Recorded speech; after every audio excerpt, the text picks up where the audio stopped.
They're pretty. They're spring-like. Yeah. So no one can see. Yeah, yeah.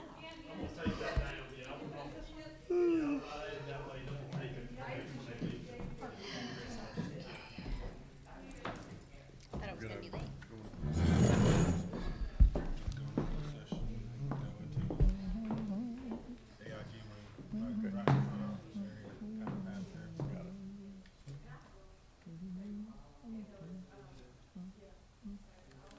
And Ms. Davis is joining us by phone.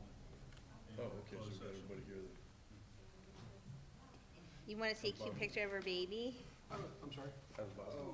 I should have included you on the update. They were only that quiet on us. I know. Look at how cute. I know. Beautiful.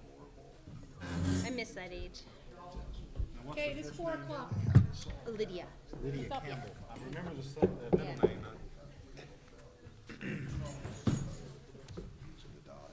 I forgot. Are we missing? Where's Pauline? She's there. Pauline.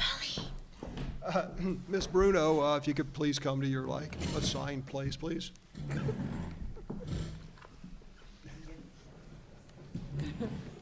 But in a kind way.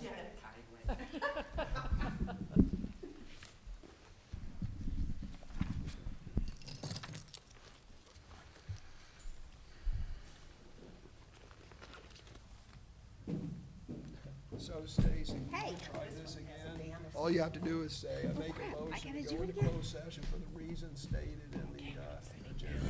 So I don't have to read all that? Just say a motion to go into closed session for the reasons stated in the agenda. Great. Okay. But actually, are we remote too? Are we remote? Yeah. In closed session you will be. Okay, all right, good enough. Go ahead. The business meeting of the Moore County Board of Education is called to order. Do I have a motion to go into closed session?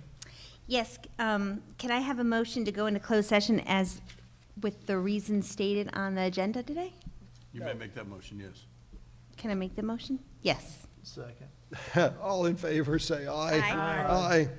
Okay, we will go into closed session. We will return approximately 5:30 for our open public session. 5:30.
Shannon in here.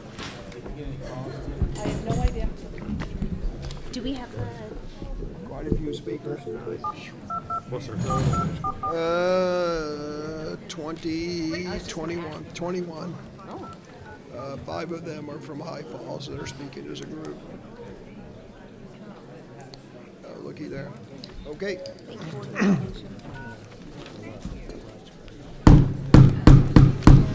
The board meeting of the Moore County Schools Board of Education is now reconvened for our open session. Do I have a motion to approve the agenda? So moved. I believe we need to modify the agenda. Ken.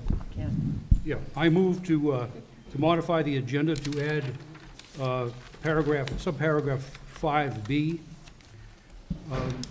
to announce the settlement, Announcement of a settlement. announcement of the Yeah. settlement. Do we have a second? Second. All in favor, say aye. Aye. All opposed, say no. The motion carries 6-0, 5-0. We're just gonna make sure they can't hear in the back, so we. Yeah, we just modified the agenda to add item 5B, which is going to be titled Announcement of Settlement. So we've added agenda item 5B, Announcement of Settlement. And with that, we will have the Pledge of Allegiance. Now you need a motion to approve the agenda as amended. Oh, yeah, I'm sorry. Could I have a motion to approve the agenda as amended? So moved. Do I have a second? Second. All in favor, say aye. Aye. Motion carries 5-0. Are we good, Mr. Attorney? You are. All right, so we've satisfactorily navigated the first paragraph of today's meeting. Okay, so we'll move on with the Pledge of Allegiance.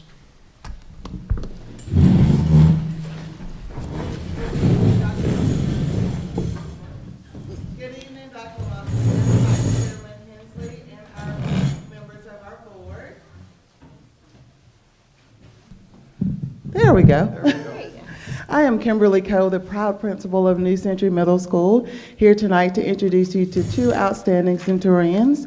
David Park and Paisley Davis are both Beta Club members who recently competed at the state level. Paisley won first place for creative writing, so she's here tonight to share the moment of inspiration while David will lead us in the pledge. Now for David. Thank you. I pledge allegiance to the flag of the United States of America and to the republic for which it stands, one nation, under God, indivisible, with liberty and justice for all. Thank you. You may be seated.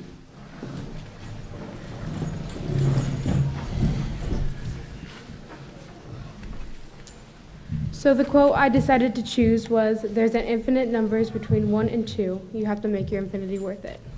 This quote I kind of came up with on my own, but I can't take all of the credit. I was inspired by Hazel's eulogy to Gus in The Fault in Our Stars, where she talked about the infinite numbers between 1 and 2, and I thought about how true that was.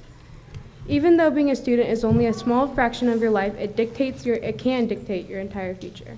This isn't always the case, but for the most time, your life reflects what kind of student you were in school. I know that some people will always have negative thoughts about school, but I hope they realize how hard the teachers work to make their future worth something.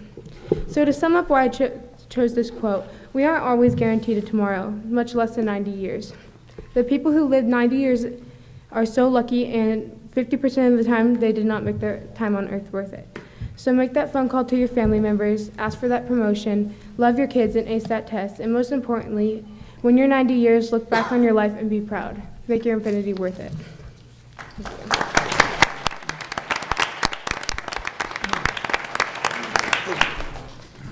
I'm sorry, They have certificates.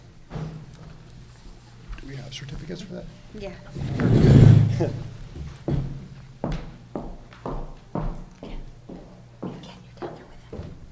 Alrighty.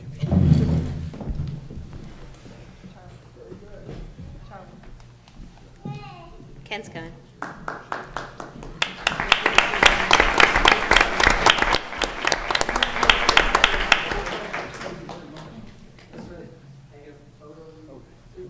Why, yes.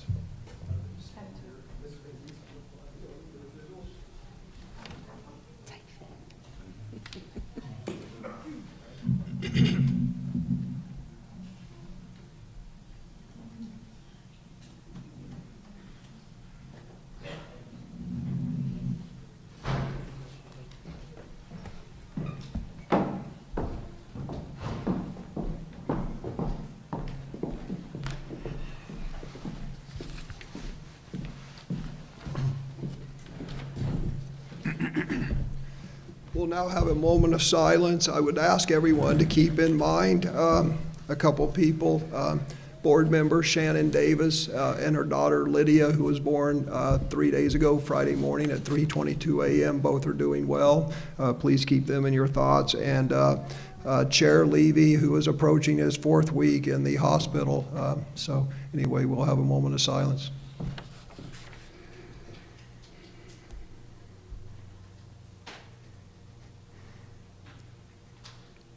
Okay, thank you. We'll move on to recognitions. Shannon Davis was scheduled to give the recognitions this evening. She is home with young daughter. So in her stead, Pauline Bruno will read the recognitions while board member Benway and myself will give the presentations. And we have a special presentation today, so we even have a cake.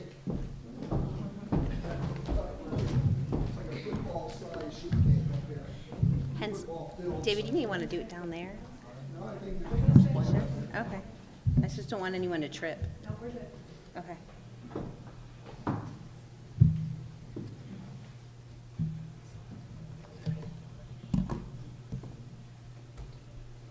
Okay. Okay. Michelle Cruz is this month's Engage, Inspire, Succeed Certified Staff Honoree. Mrs. Cruz was unable to attend tonight's meeting, so Principal Capps will present her award on behalf of the Board of Education at a later date. Congratulations, Mrs. Cruz.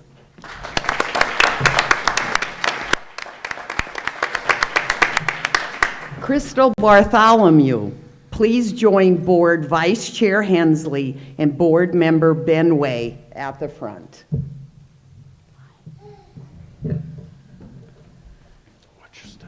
Crystal Bartholomew is this month's Engage, Inspire, Succeed Support Staff Honoree.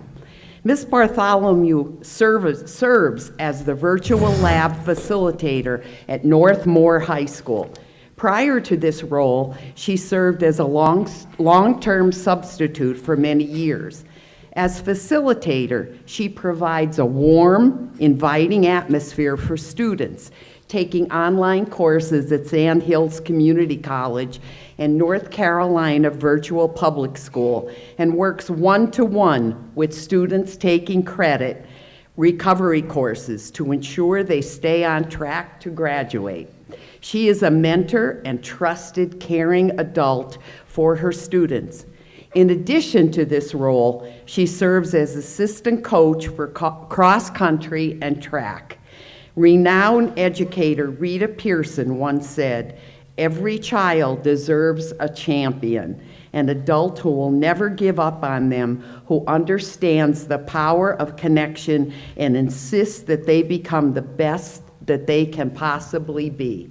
For many of our students, Ms. Bartholomew is that champion, and we are so thankful that she has made Mustang Country home.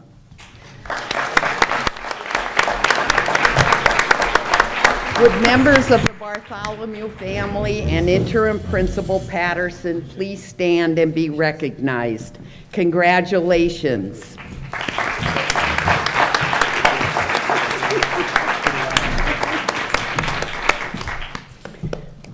Pamela Brown, would you please join Board Vice Chair Hensley and Board Member Benway at the front?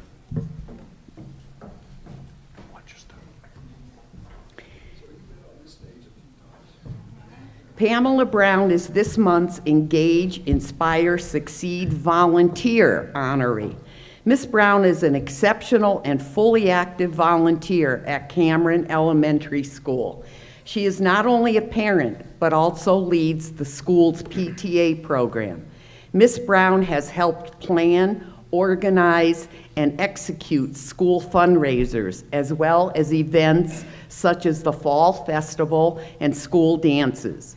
Her leadership, work ethic, and positive attitude are evident as she volunteers whenever she is needed. Ms. Brown goes above and beyond to help the staff, parents, and students at Cameron Elementary School. We are so thankful to have such an amazing and dedicated volunteer who devotes so much of her time to our school. Thank you for all you do. Would members of the Brown family and Principal Cassidy please stand and be recognized?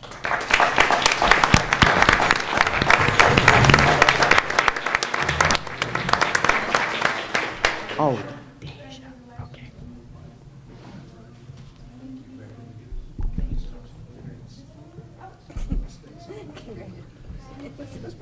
Appreciate you.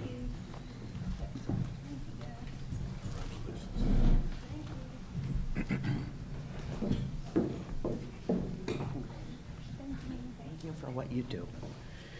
Deja Morgan, please join Board Vice Chair Hensley and Board Member Benway.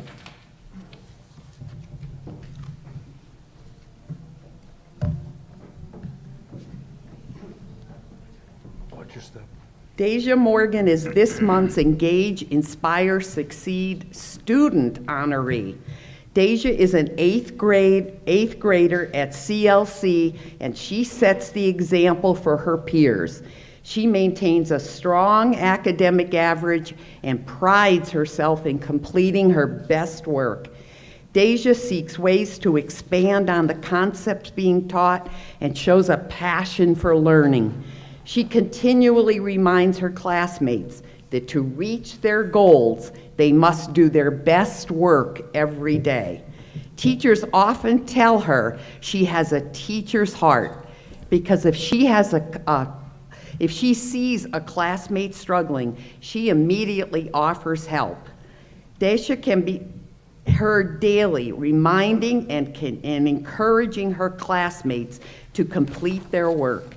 She is the type of person who offers her friendship to a student who appears lonely. She has not decided on a career path yet, but has a goal of transitioning to Pinehurst High School next year. We know she is well on her way to being successful in high school and are so proud of her. Would members of the Morgan family and Principal Wilson please stand and be recognized?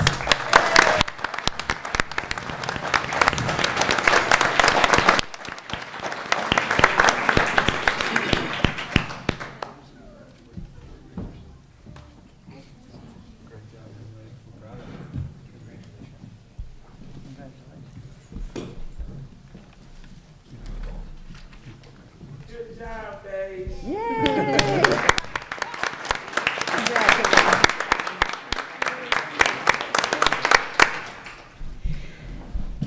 This month, we have several additional recognitions. Megan Kimball and Pam Whitney, please join Board Vice President Hensley and Board Member Benway.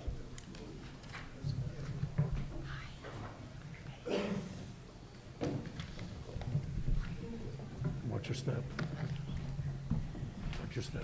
Megan Kimball and Pam Whitney recently completed their North Carolina Association School Business Officials School Business Management Academy Manager Certification for 2022 and 2023. Certification requires completion of 21 courses with an assessment for each. The curriculum consists of courses in accounting, financial management, law, including legal responsibilities, and business office operations. The NCA SBO Academy focus is to develop future leaders in school finance and human resources. Your accomplishment will help Moore County schools improve on the quality of school business procedures. You are both great assets to Moore County schools, and we congratulate you on your success. Thank you for your commitment to this exemplary work. Would members of the Kimball and Whitney families and Executive Officer Edmonds please stand and be recognized? Congratulations.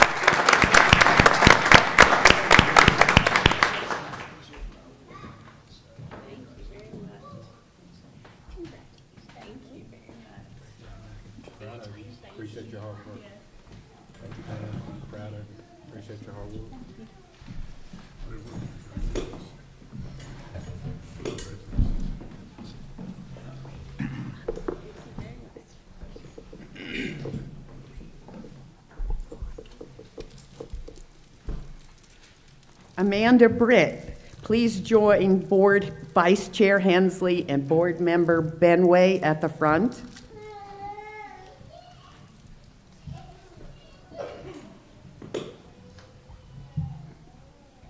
Amanda Britt became a National Board Certified Teacher in December. Carrie Betts, Matthew Purser, and Justin Blackburn also earned their certification, but were unable to attend tonight's meeting. Teachers who achieve this recognition are regarded as among the best teachers in the nation. This year, Moore County Schools has 4 teachers who achieved initial certification. The certification process can take up to 5 years to complete. It includes a detailed oriented portfolio with artifacts, student samples, and analysis. The portfolio also includes film sessions of a teacher in action in the classroom. Additionally, certified teachers must pass a test that demonstrates their depth of content knowledge. Would members of the Britt family please stand and be recognized?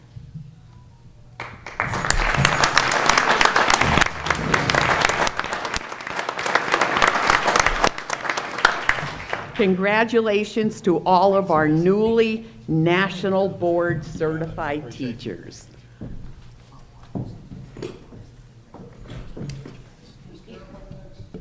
No.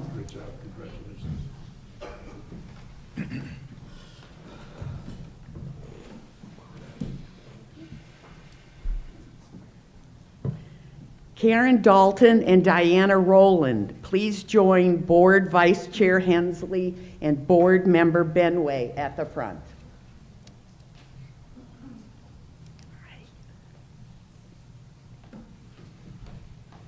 Watch your step. Karen Dalton and Diana Rowland renewed their National Board certification. The following teachers also renewed their certification, but were unable to attend this evening: Denise Brown, Amy Broman, and Catherine Bowie? Blue? How do I say that? Bowie? Okay. The initial National Board certification is valid for 5 years. After that, teachers must undergo a renewal process. Teachers create and submit a profile of professional growth, which demonstrates how the teacher's practices continue to align with the 5 core propositions of the National Board standards. This year, we have 5 teachers who have achieved recertification. Would members of the Dalton and Rowland families please stand and be recognized?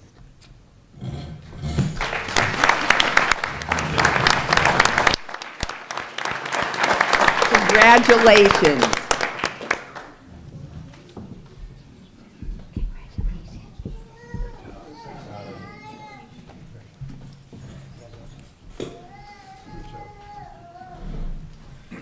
This next presentation is super special, and after this presentation, I'm gonna call a short recess. We have about a 200 square foot sheet cake up here. We got cake for everybody.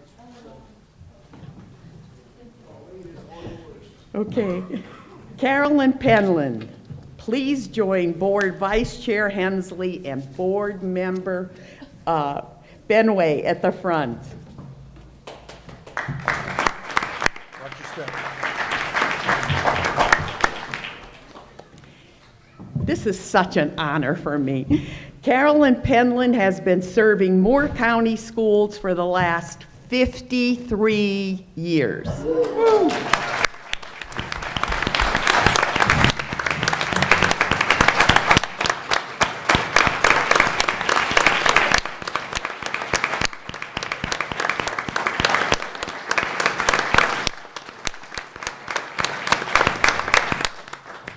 Ms. Penland began serving as a teacher assistant in September of 1969. In August of 1992, she began driving buses and is currently driving for Pinecrest High and Southern Pines Elementary.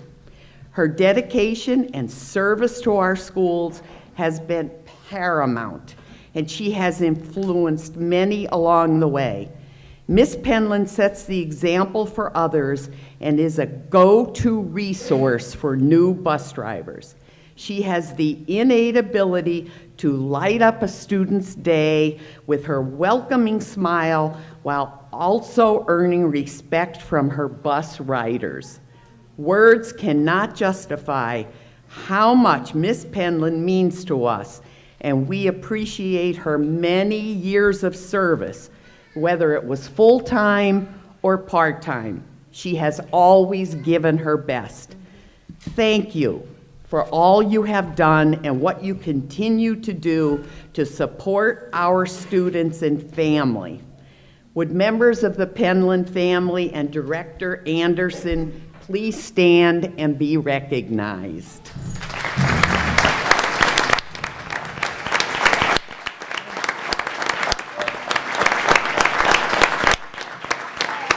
Bus driver from 50 years ago here, but damn right, please stand. Wow.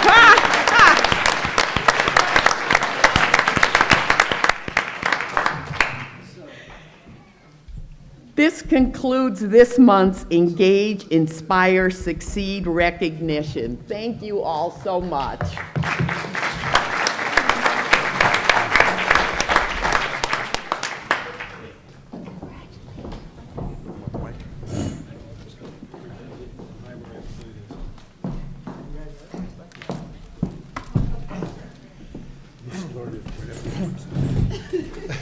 As I stated, and everyone may not have heard because I didn't have a microphone, but we have a sheet cake up here to honor her 53 years of service to Moore County Schools. So I'm going to call a recess, and if everybody wants to queue up right here, we've got cake and water for everybody, and we'll reconvene in about 15 minutes once we get the cake served to celebrate for our celebration.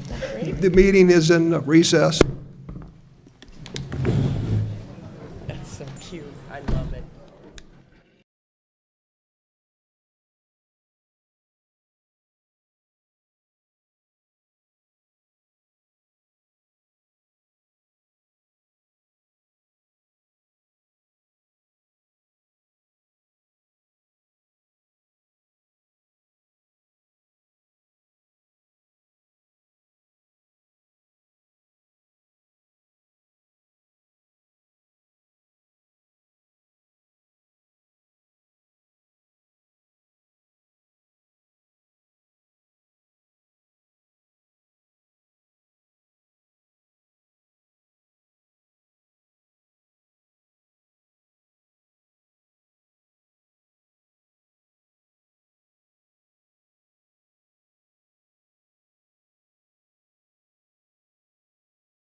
The session of the Moore County Board of Education is back in session. The meeting of the Moore County Board of Education is back in session.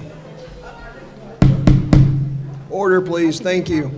So again, a big thanks to Miss Penland. 53 years of service to Moore County schools. Isn't that amazing?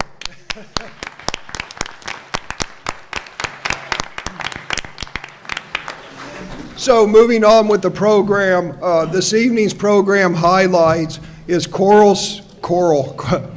selections by the Cameron Elementary 5th grade students.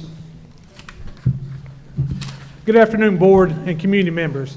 My name is Jared Cassidy, and I'm the proud principal here at Cameron Elementary, home of the Scotts. I'd like to introduce you to a fine group of students. This is our 5th grade class and our future Crane Creek and New Century members. We're going to lead you in a choral selection day for our student performance, and they are led by Mr. Arno, who is doing great things, and we appreciate everybody, and I hope you enjoy.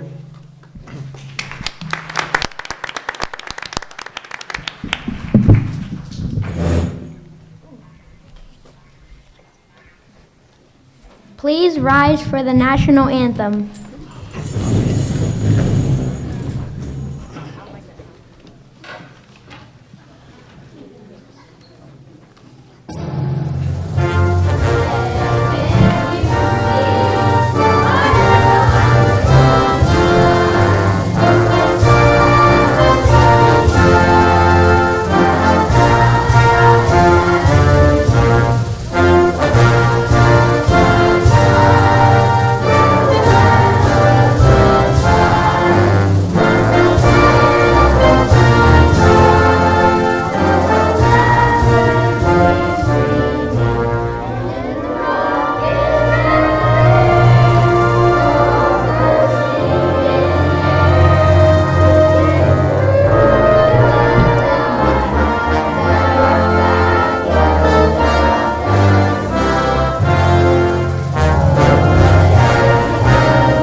Please remain standing for this Cameron School song.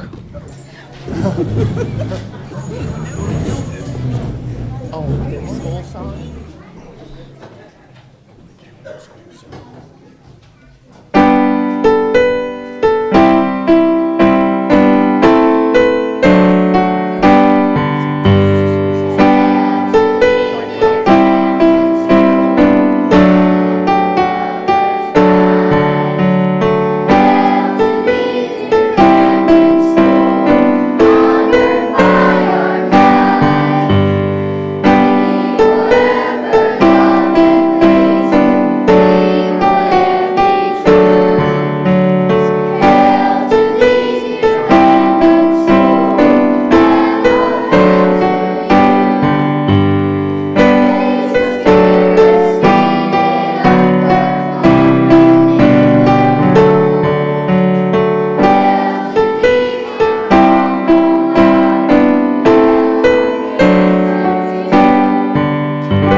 Thank you. Now you may be seated. That is a song that has been found in a yearbook from the library here. Cameron has been around long before there was Union Pines, and so that was a yearbook from 1948 with the Cameron High School alma mater. Now this next song may seem slightly out of place, so I thought I'd explain just a little bit, because our holiday program could not be performed in December due to our power break. So it was only performed in late January. And so, since it was performed so recently, we thought we'd add one of our selections from our holiday program to our music this evening.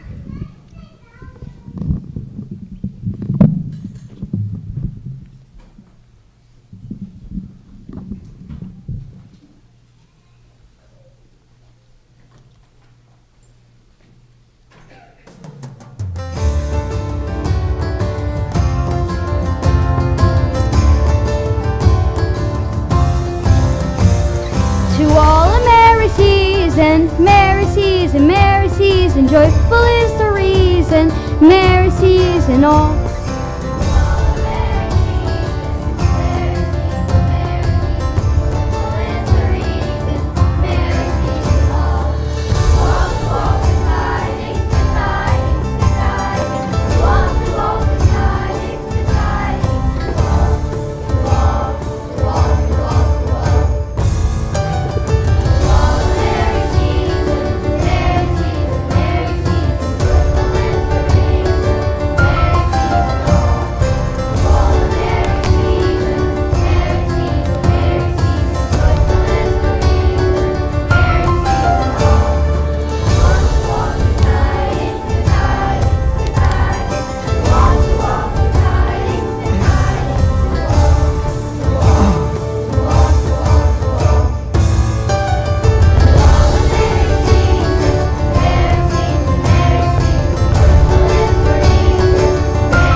Thank you so much. And to parents, just a quick note, we are going to take all the students back out to the lobby. Please make sure parents, grandparents, aunts, uncles, whoever is with the children, that you speak to Miss Bramer or Miss Schweitzer when we are out there. Thank you so much.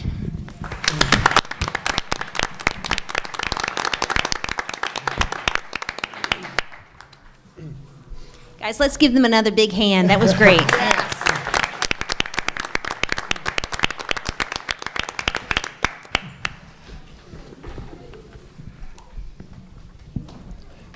So I do want to thank Principal Cassidy, Mr. Arno, and the fifth grade music students from Cameron Elementary. I do want to say that at our very first meeting, our program highlight was the jazz band from Northmore High School, and Bob Levy, our chair, enjoyed that so much. I mean, it was like the high point, I think, of him being on the board. So Bob, if you're watching, I hope you enjoyed this.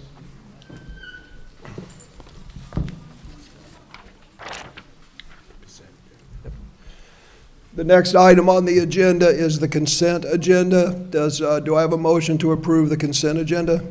So moved. Do I have a second? Second. All in favor, say aye. Aye. Aye.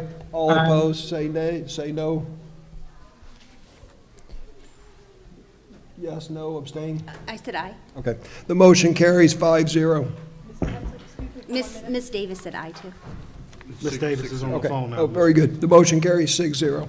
Thank you. Miss Davis is on the phone, just for the public to know as well. Yeah, Board Member Davis is I home am. with her young infant. and Hello, she's- can y'all hear me? Yes. Yes, ma'am. Okay. Okay, the next item on the agenda is item 5, reports, information, and discussion. We're going to start off with an operations update from the Moore County Schools Director of Operations, Miss Jenny Purvis.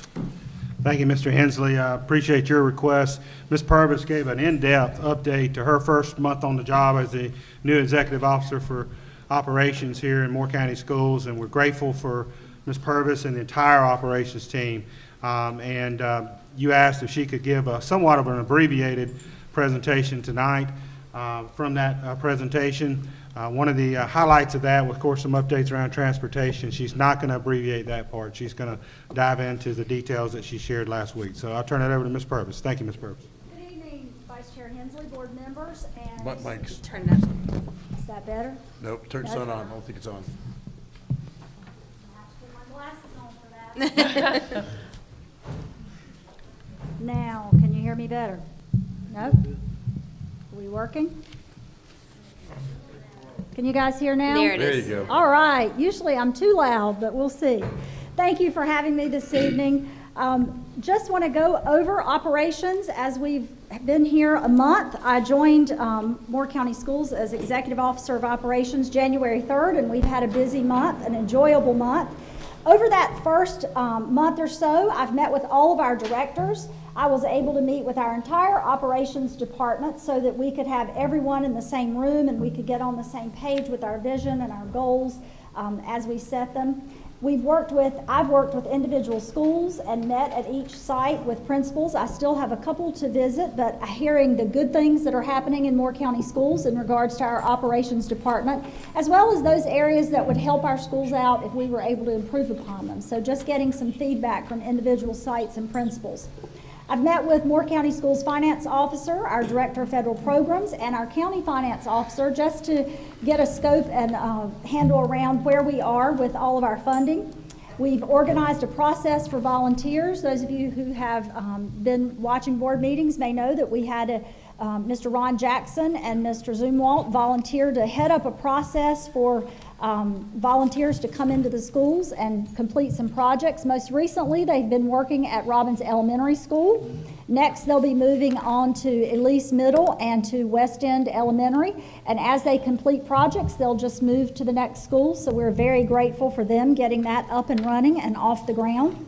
And we also had our very first construction and facilities committee meeting. That was very productive, and we're working towards projects that need to be completed, most importantly, looking at our gyms that we are hoping to get moving. As we look at transportation, transportation is something that I hear as I go from site to site and that I also hear from parents. We've identified some issues and just want to be very transparent about those issues. One of the main issues with transportation was poor communication. That was communication between our transportation department and parents, our transportation department and schools. So we've really identified the need to have very good communication and increase that.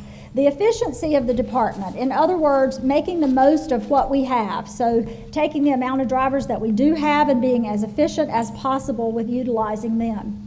I did come across the fact that we have outdated mapping. Our mapping system is called TIMS, the Transportation Information Management System, and within that system, there's been no updates in about the last 5 years. And so the growth and development that has happened in our community and in our county in the last 5 years. So we're in the process of making sure that we get that updated. We've contracted someone who will come in and work with our GIS department and get those maps up to date so that we can have effective routing. Also in the TIM system, we've been working with our schools to make sure that the ridership information is correct. We had some buses that were clearly over capacity in the computer, some that were way under capacity, and we just realized that the information that was in there and that was mirrored in Power School was incorrect. So our schools have been terrific and our APs have been very supportive in helping us get that information back so that we can get that corrected. We've identified a need for creative solutions, and when we talk about creative solutions, that means we're going to have to do some things differently if we're going to get different results. And so things that might be happening in the future, we might create some routes that have combination routes. There may be some elementary and middle school routes that we put together. There may be a couple of middle school and high school routes where we have small numbers of children on one bus and small numbers on the other bus, and we're running 2 drivers for the same route. We might be able to combine those routes and make sure that we have another driver to utilize in another space. We also might be looking at increasing the number of community stops. As you know, when we increase the efficiency of buses and we maximize the capacity of students on every bus, what happens then is that the routes get longer. And when we do door-to-door service, that is greatly, it's appreciated and it's convenient, but when we have buses that are filled to capacity and we stop door to door, it makes for an incredibly long route. So for those routes that are longer, we may be looking at utilizing community stops in neighborhoods that are very densely populated. Right now, we do have 13 vacancies, and so we're working on recruiting drivers. We're working on retaining drivers, and you'll hear a little bit more this evening about what we're doing in order to do that. Looking at our garage efficiency, transportation also includes our garage, which maintains our buses. We want to make sure that we're getting timely repairs and that maintenance on our buses are kept up so that we don't have breakdowns, and so that when we do, we have dependable buses to sub out. So these are some of the identified issues that we'll be working towards. How are we going to move forward? Positive steps. We have set some expectations around communication. If you put a call into communication to transportation or an email, you should get a response within 24 hours. That may not mean that we can solve your problem within 24 hours, but what that means is that we're going to acknowledge for anyone who shares with us a concern that we are working on it, and let them know what we're doing to work towards it, and that we'll get back with them. And certainly if we can solve it immediately, we'll try so, but just ensuring that people know that they're heard and that we have received their communication. We're putting some systems and some processes and procedures in place to ensure that things go as planned each and every day, and that we know the processes that are going to be most efficient. We're providing some additional professional development support for some employees in those areas so that we can get them some support and help. Correcting the information in TIMS, that'll happen over the next month or so with that contract mapping. The creative ideas, bus driver meeting. We had a bus driver meeting for professional development and to gather feedback, and more of those will be happening in the future. So the desire is that we can meet with our bus drivers and get feedback from them more often. And also the school bus driver recruitment and retention pilot proposal that Dr. Locklear will share a little bit more about later this evening. We'll be doing some community input meetings. Those will happen March 7th, the 14th, and the 22nd. We really want to make sure that our public understands, our parents and our communities, what's going on in transportation, and that we enlist their help in thinking outside of the box. So we want to make sure that any ideas that you have are brought forward, and that we put everything on the table and put our heads together to see if we can't come up with some solutions. We will be, starting next week, adding 30 minutes of pay to our drivers each week. When we do that, that will allow the drivers to have 30 minutes a week to stop into the school, check their email, and see if there are any updates to their email or anything shared with them that they need to respond back to. Many of our drivers are trying to read things on their phone, and sometimes that's difficult. So we've worked with our IT department. They've set up a computer kiosk at every school so that drivers can choose whatever day of the week they'd like and whatever time before or after. Also, we're going to be looking for a part-time office help to help and support in transportation. When we look at driver's education, we have a new director there, Ms. Andrea Amrose. She's developed a pay scale and publicized that. We'll be putting that up based on current practice. That's for clarity and for hiring communication in the future. We didn't have that developed, but all of our other areas did, so we wanted to make sure we followed suit and had that for driver's ed as well. We've reviewed and identified a need for cars there.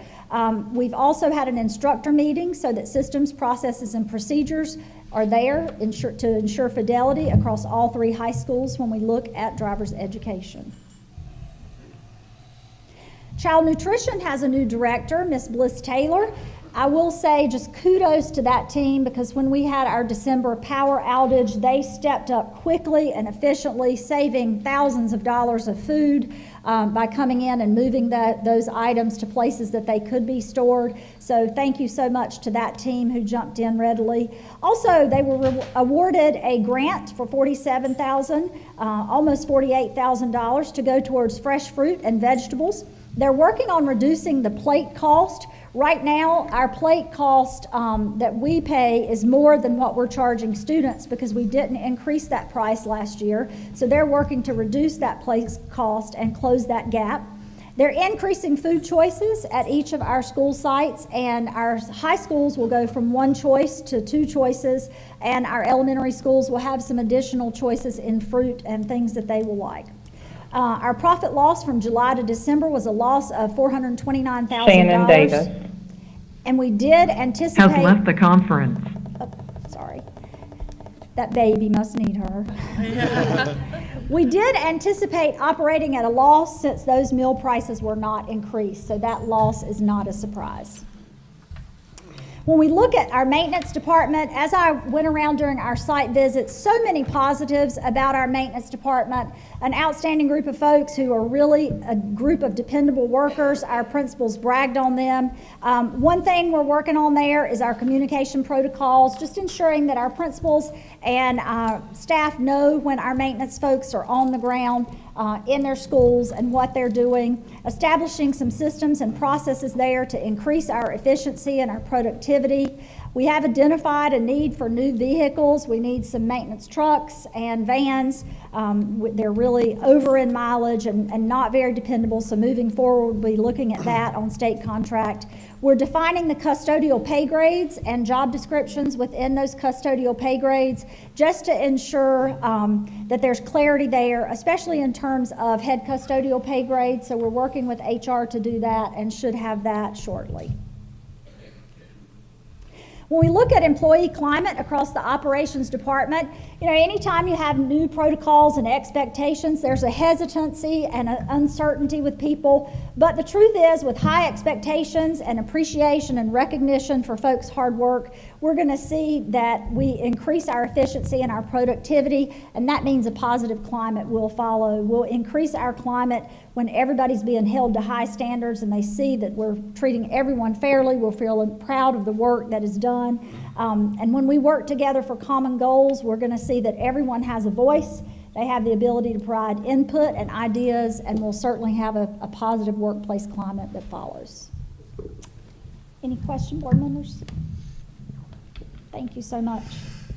I would just like to say that returning operational excellence to Moore County schools, whether it's our bus transportation system, food service, maintenance, custodial, whatever, is a high priority for this board. In our work session last week, we were humming right along on the agenda until we got to our operations update, and we spent 2 hours discussing these slides in depth with Ms. Purvis and her staff. This is not an issue that we take lightly, and we are focused. And Ms. Purvis in her first 30 days has done yeoman's work, if I could use a nautical term, in helping us restore operational excellence. And the other thing I'd like to point out is Ms. Purvis came to us as she was the principal at Northmore High School, and she specifically came to the central office so that she could contribute to restoring operational excellence in Moore County schools. So we thank you. Thank you, sir. The next item on the agenda is item 5B on our modified agenda, the announcement of settlement. And for that, we will let Mr. Richard Schwartz, the board attorney, handle this issue. Thank you, Mr. Chairman. This is an announcement of settlement in compliance with the open meetings law. The Moore County Board of Education announces that a settlement has been reached in the matter of IM by parent or guardian MS versus Moore County Board of Education, 22 EDC 03271. On February 6, 2023, the parties executed a settlement agreement resolving this contested case and settling all pending and potential claims pursuant to the Individuals with Disabilities Education Act, Article 9 of Chapter 115C of the General Statutes, Section 504 of the Rehabilitation Act, and the Americans with Disabilities Act.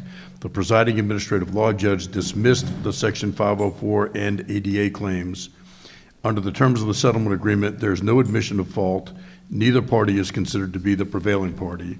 The board agreed to resolve matters by paying reduced attorney's fees of $12,960 to one of petitioner's attorneys to settle all outstanding disputes regarding attorney fees. The agreement also provides for additional virtual or in-person tutoring and speech-language services from the school system and training for the staff at Union Pines High School.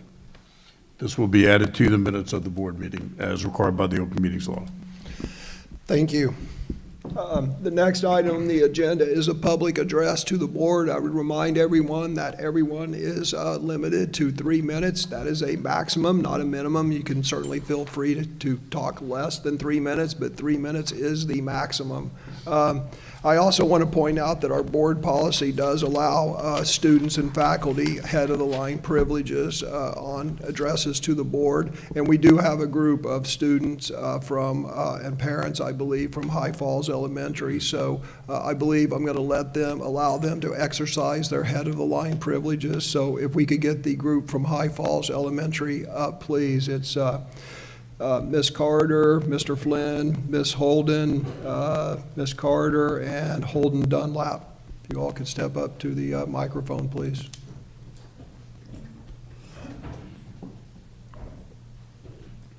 I believe we have 5 speakers and a support ensemble.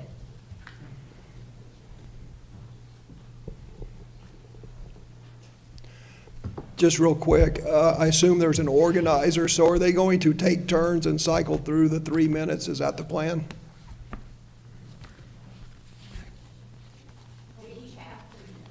Okay, very good.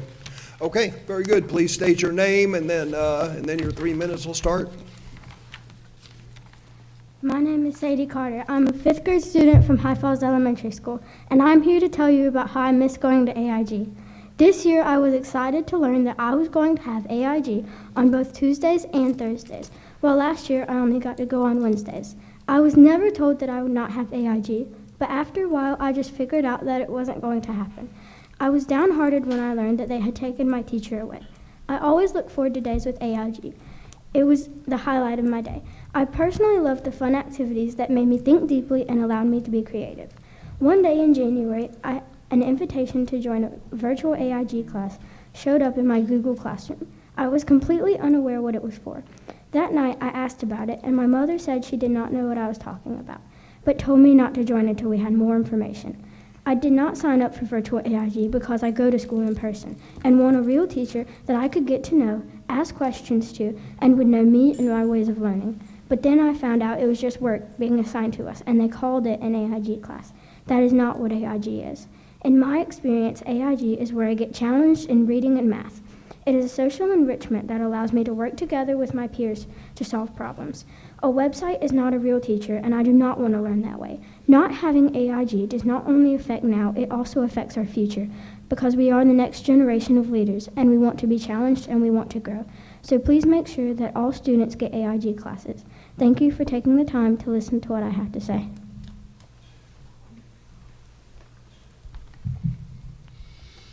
Good evening. My name is Holden, and I'm a 6th grade student at High Falls. I have been in the AIG program since I was in 2nd grade, and although I have enjoyed it each year, the teacher I had last year helped make it my favorite.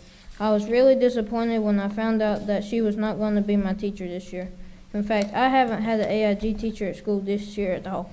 I know that AIG program is there to help challenge me and prepare me for higher level courses in high school, and I do not understand why the students at High Falls are not receiving this support in class.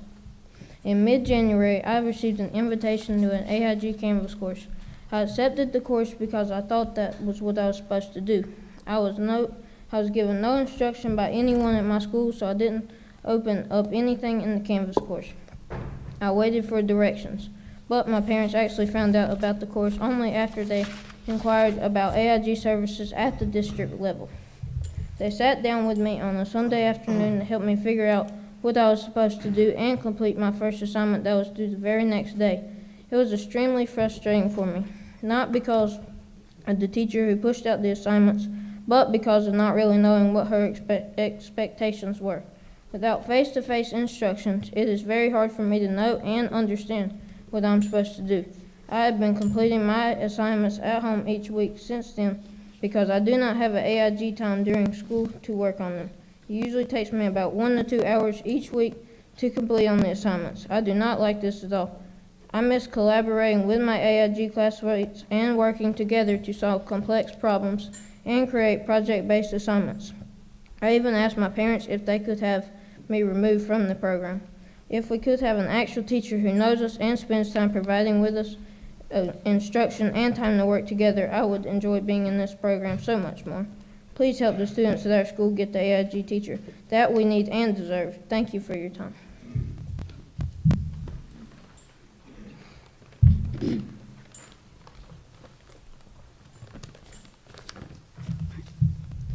Good evening. My name is David Flynn. I am a 7th grader at High Falls Elementary School. I am also a second-year AIG student.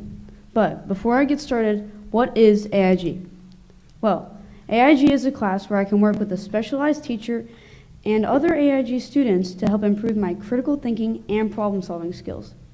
Last year, I had an amazing AIG teacher, Ms. Corrado, who helped me break down hard and tough problems with using critical thinking and many problem-solving skills. This year is so much different. It has lacked an in-person teacher and dedicated time to collaborate with other AIG students.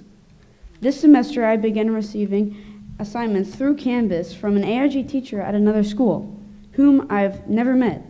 To me, this feels more like homework with no additional benefits than AIG. Please help me by getting an AIG teacher back in my classroom, and I look forward to seeing it like this again. Thank you for your time and your service to this community.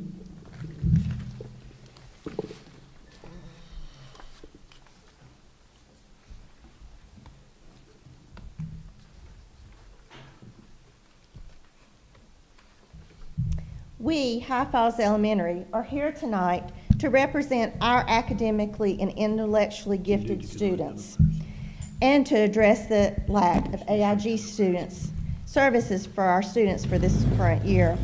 One day before our staff returned, our school found out that our AIG teacher had been moved to another school in Moore County, not at her request. This left High Falls, Westmore, and Elise students without an AIG teacher, almost the entire northern end of our county. We were assured that AIG services would not be interrupted. We are now 95 days into the school year, and our students have not received in-person AIG classes. As a staff, we have offered numerous ideas on getting our AIG services reinstated in our school, including bringing back our previous AIG teacher for the second half of the year for in-person learning, so our students can at least be served for the second semester. When this question was posed to a district office personnel by a parent, it was dismissed and left us feeling as though our students were not as important as other students being served throughout the county. We do have copies of the email available without names if you would like to read it. We have persistently discussed the need for the AIG position to be filled at several school improvement and professional learning team meetings. As a school, we are very concerned about our students and their academic growth.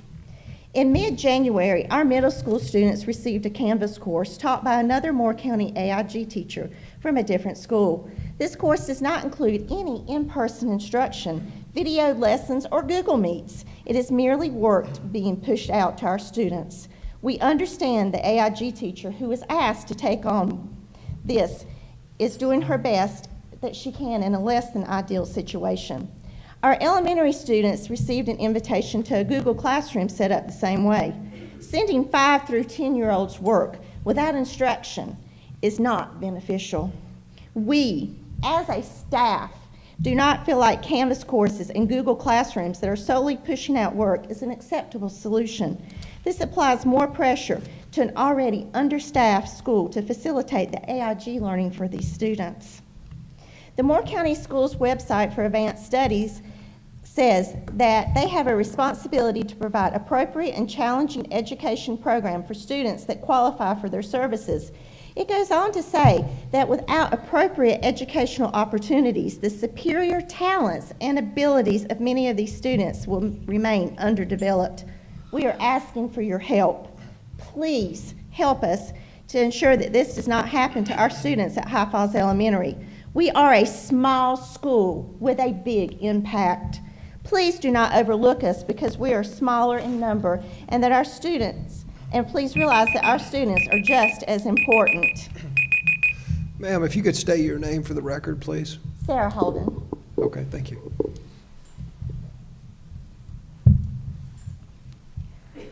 While we can't make up for the 95 days of instruction students have missed this year, you can help us fulfill the county's promise to meet the needs of our AIG students from this point forward.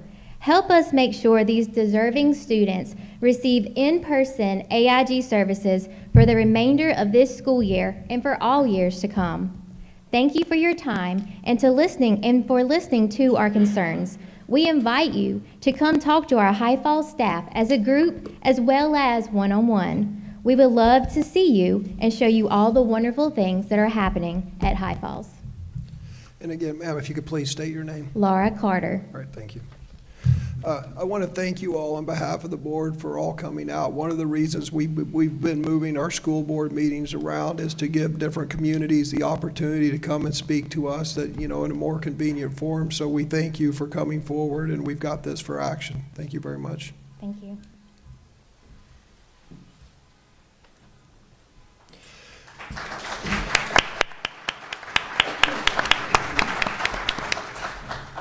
So we're going to start back at the top of the sign-up sheet, and I believe the first speaker is Mr. Misiak, correct? Yes, sir. If you could step forward, please.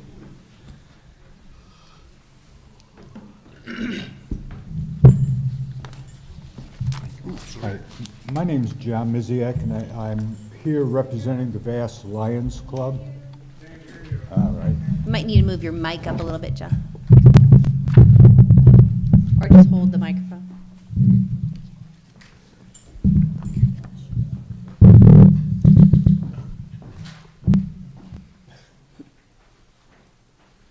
My name is John Misiak. I'm here representing the Vast Lions Club.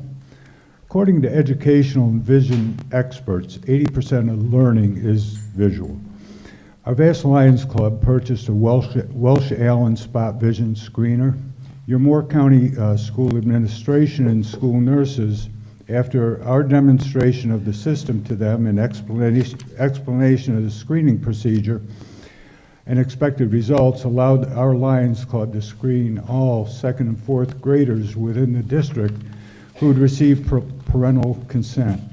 The district does have a screening system in place, one we probably all remember, where you cover one eye, then the other, and attempt to read an eye chart on the wall. The spot screener tests for 8 conditions, 2 of which are indicative of serious neurological problems. Included in the package that I've given you are the results of the Lions Club screenings and those performed by school personnel using your conventional testing procedures. I've summarized the results for you. The total number of students who received referrals and were not reported as being evaluated by eye care provider was 235, and that's 70% of the kids who were tested and received referrals. I and the Vast Lions Club want to thank you for the opportunity to vision screen Moore County second and fourth grade students. You can see from the summaries that I've given you that nearly twice as many kids with vision problems were identified using the spot screener than were identified using your current method. We would welcome the opportunity next year to screen all students in grades K through 5. Certainly, there's no charge to this program.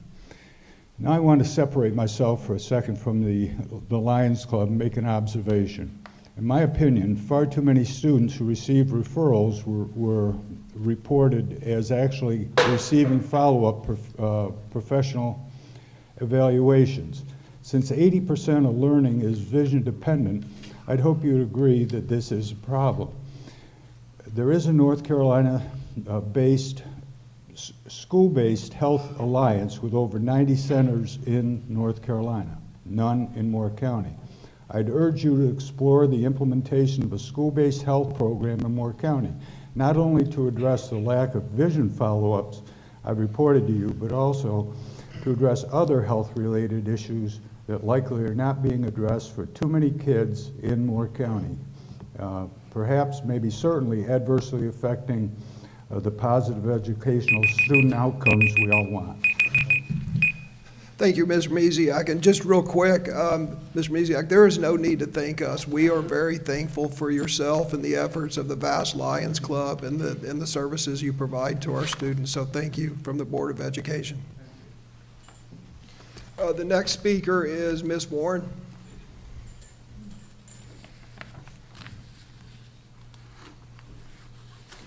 And she is followed by Ms. Kemp. If Ms. Kemp wants to make her way to the front, please. Can y'all hear me? Can you hear me now? Yes. Yes. All right. Good evening, board and community. As many of you know, parents are still concerned about multiple instances of violence that have been reported and unreported at Cranes Creek Middle School. Videos are still continuing to pop up on social media of teacher-involved fights, creating an unsafe environment for all students, teachers, and staff. Mostly involving the 6th grade, students who are unsupervised and new to the middle school experience. 6th graders are still in trailers, cottages. Bathrooms outside have been a constant problem. They are closed most of the time. Kids have to knock on the door to use the bathroom or even access the school building because the doors are locked. The cottages need to be replaced, and not next year, like immediately. They don't have significant heat or insulation. The stagnant air and the filthy conditions are contributing to sicknesses and absence. I recently asked if I could have a group of parents come and clean the cottages, but was denied by the admins.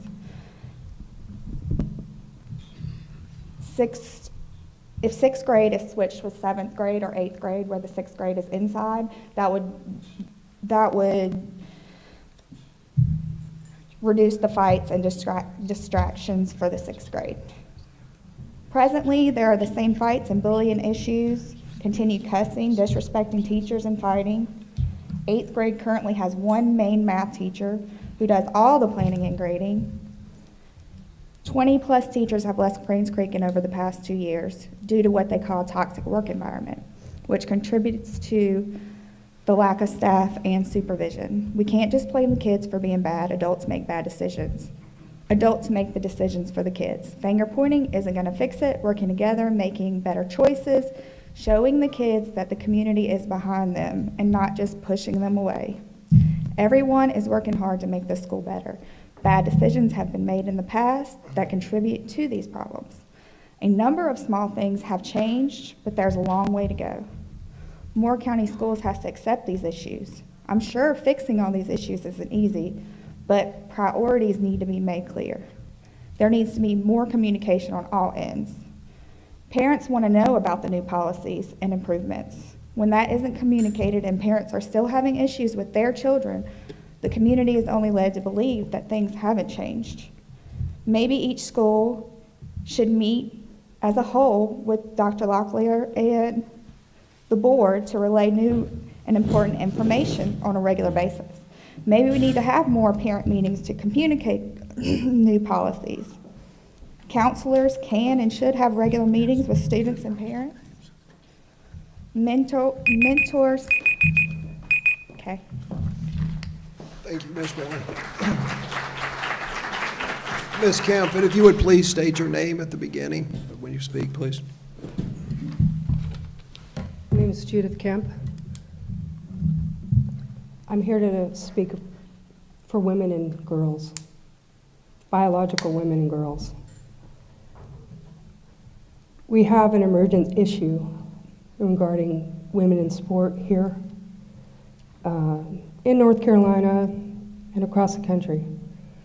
Years ago, 40 years ago plus, I was on the front lines to create leagues for women for NCAA sport. I had the opportunity to be on the first NCAA team for women's soccer.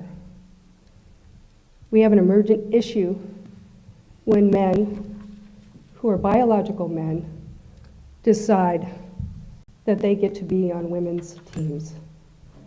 We did all of the fundraising, all of the league coordination. We did all the work. 40 years of work. We deserve to have women, biological and women in sport. Without men, they can create their own league. They can do their own hard work, but they can't ride on the coattails of women for the last 40 years. Sport has given us many opportunities. There's money involved now. There's Olympic quests that can be made. Business opportunities. We cannot allow someone to take those over because of grievant merchants who decide that they have a right to take away what we have because they feel something. We need to stand up for women and girls.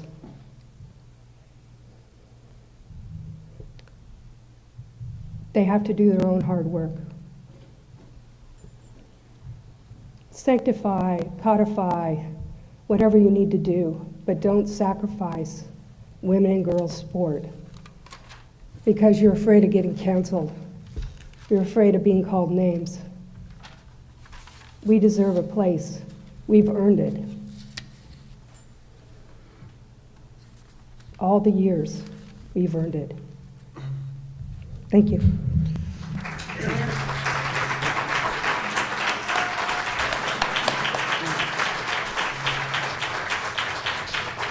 Thank you for taking the time to speak up on this important issue. Torrin Wright, Vic Allen, and Mr. Lasapio, please.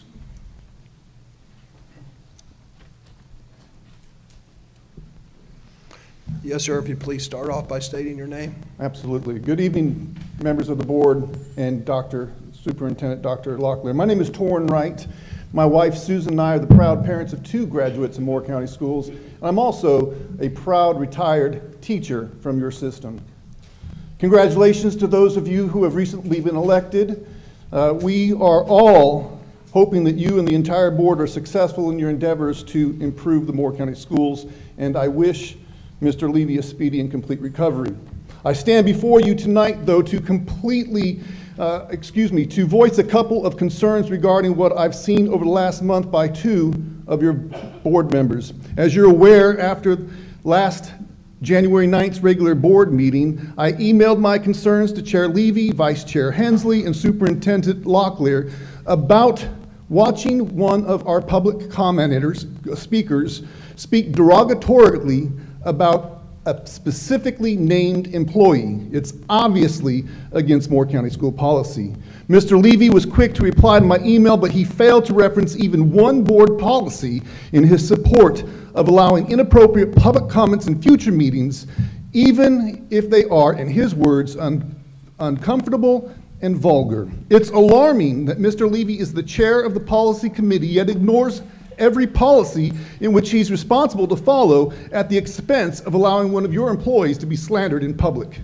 I was happy to see that at last week's work session you received 1 hour of training. However, and you also received training on 1419 Code of Ethics for school board members. However, the very next day, Mr. Hensley, representing the school board as vice chair, was on the radio and he was saying all sorts of inappropriate things, one of which said those leftists don't want to talk about policies. You see, policy 1419 states, number 13 in section B, avoid being placed in the position of conflict of interest and refrain from using the board member's position on the board for personal or partisan gains.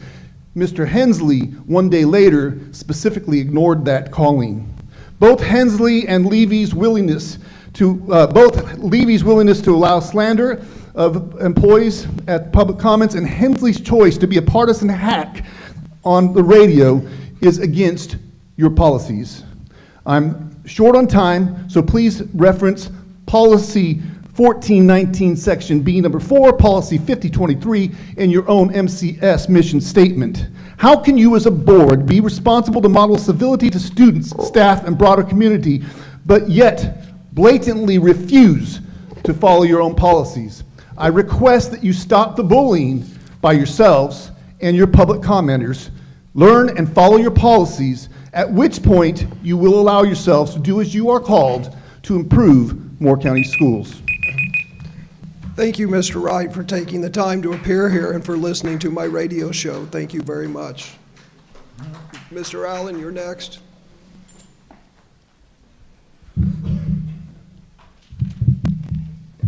My name is Vic Allen. I'm the shop teacher at Calvary Christian School, and I'm also a member of Catherine Truitt's Parent Advisory Board. I'd like to start out by reading a passage from Galatians chapter 3.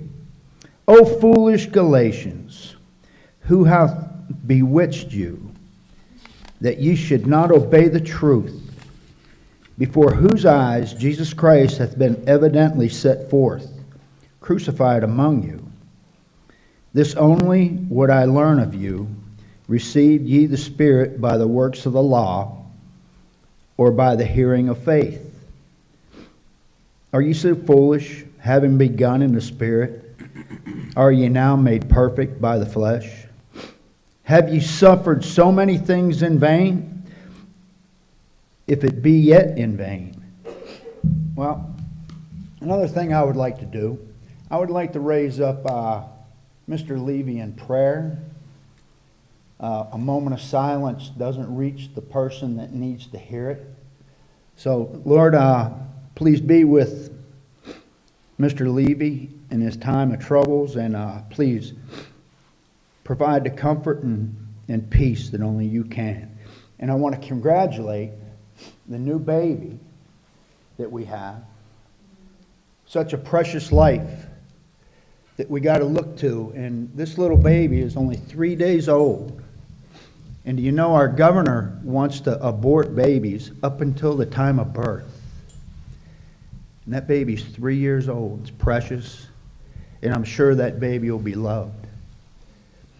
And that's a very special thing. So remember that. I went to the Parent Advisory Board last week, and it was like going into the belly of the beast. I see what happens at the Department of Instruction.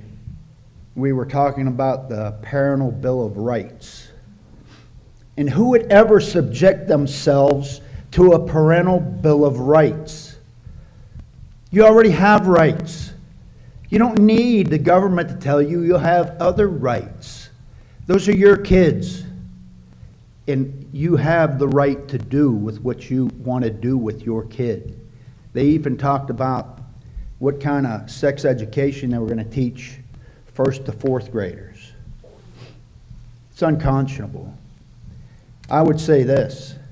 There's many opportunities without taking your kids to public school. And you people that want your accelerated people, your accelerated kids to learn more, you deserve it. Thank you very much. Thank you, Mr. Allen. Mrs. Sabio, you're next, please.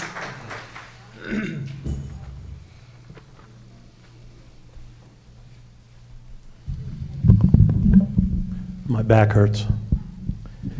Vic is right. You do have rights. My name is Tom Losapio. I live in West End.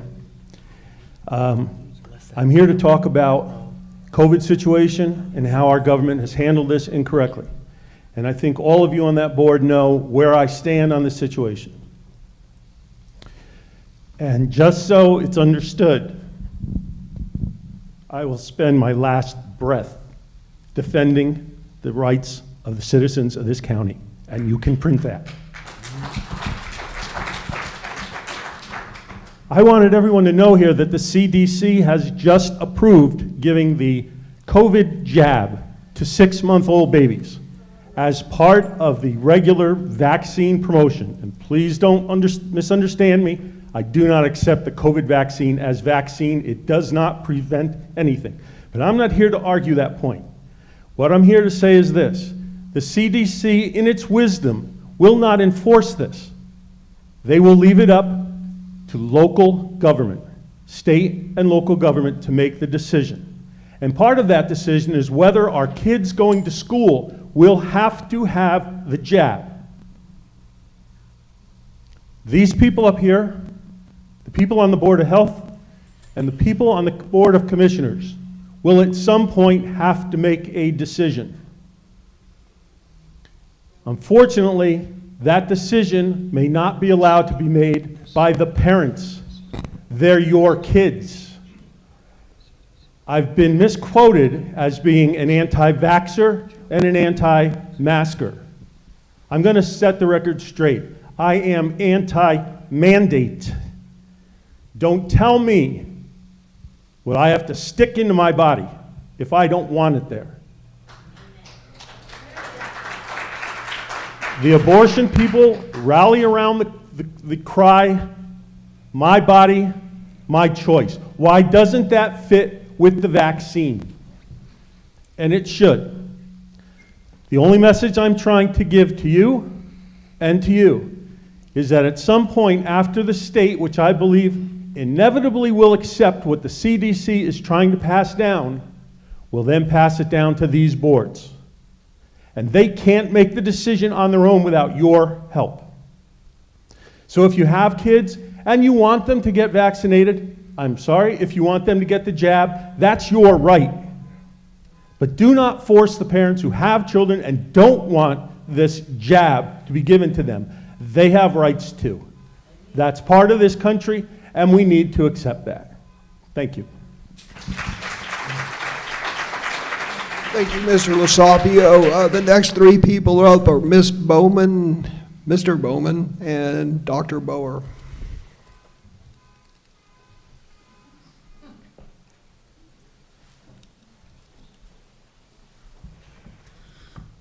And by the way, if I mispronounce people's names, I am horrible with names, so please forgive me.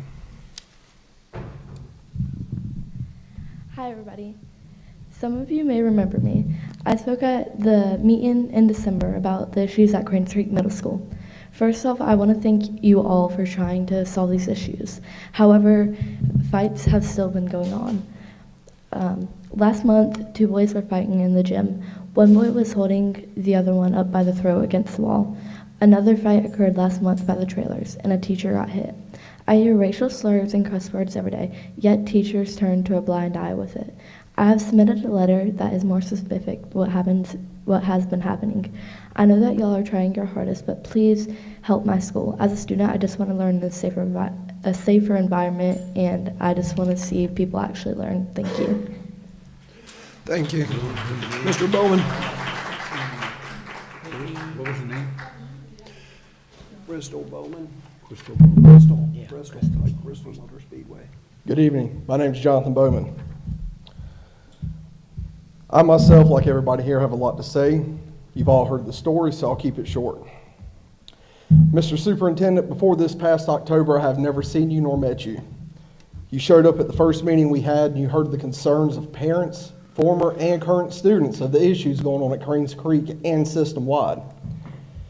After that meeting, you introduced yourself and shook my hand and promised that you would look into these situations, they would be investigated, and that you had the policies and procedures in place to make that happen.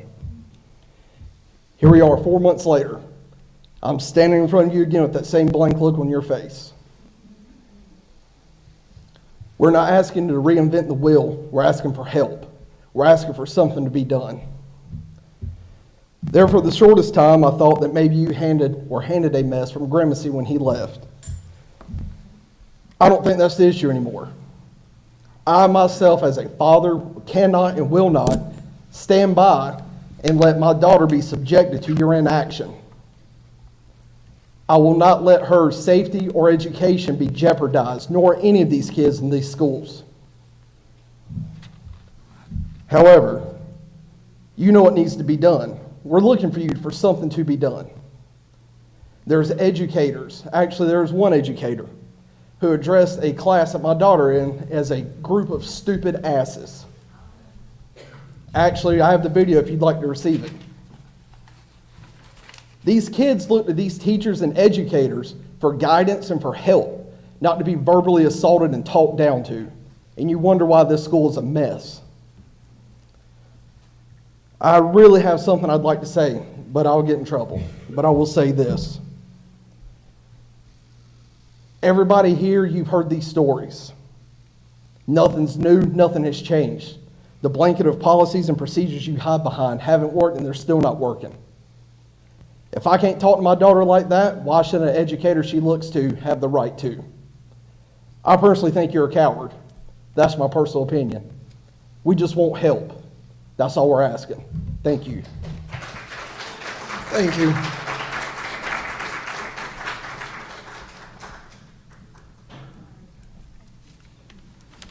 I'm Julie Bogger, taxpayer, parent.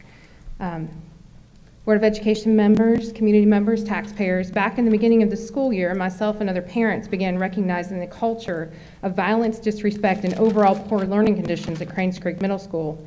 In discussion with multiple teachers and staff who left Cranes Creek Middle School, I believe we're up to 25 over the last 2 years, these problems with the school leadership, particularly the principal, Ms. Jones, predated the implementation of the school redistricting plan. Redistricting only added fuel to the fire of an already toxic school and work environment by the exponential increase in fights and violence at that school by the increased student population. The parent and community rallies held earlier this year were attended by existing Board of Education members, as well as Board of Education candidates and the superintendent, Dr. Locklear. You all listened intently, you acted concerned, and you promised the parents, the students, and the community that something would be done to change Cranes Creek Middle School. As in parents, we interpreted those promises to mean that Ms. Jones would be swiftly removed as principal. That was in October. It is now February, mid-February, 4 months later, and the culture and leadership at Cranes Creek Middle School has not changed. Our children who attend school there every day are not liars. They come home every day and tell us the same things that are happening now were the same things that were happening in the fall. Fights and violence are not the only things that are the problems at Cranes Creek Middle School. Last week, yet again, we've been told by our children that 6th graders could not have access to their own bathrooms. The doorbells to get into the building were not working consistently. There they are, outside in the cold and the rain, the mud, knocking on the building, the main building from the trailers, trying to get inside to use the bathroom. The 6th grade trailers, the entire level, is housed in trailers whose condition can only be described as disgusting and unacceptable.